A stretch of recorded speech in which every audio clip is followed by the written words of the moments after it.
used the toilet and forgot to flush. No, Mama, it wasn't me. Oh, so I'm stupid, Abi. No, seriously, Mama, it wasn't me. I'm serious, it wasn't me. It wasn't you, Abi. Yeah. Well, go back in the toilet and shit, and I'll check if the people is the same as the other one.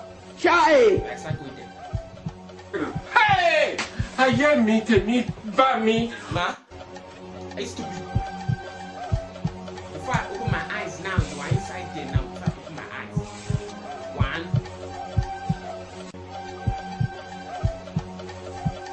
Few moments later. Dina, ma, I hope you are now pooping inside there. Yes, ma. Good.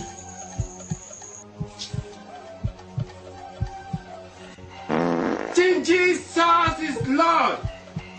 I hear me, by me. Apostle will hear of this. I will tell Apostle. See, Mama, I told you it wasn't me.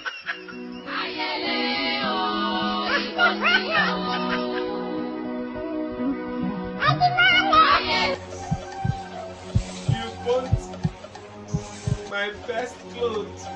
It's not that much of a big deal. It's not too much.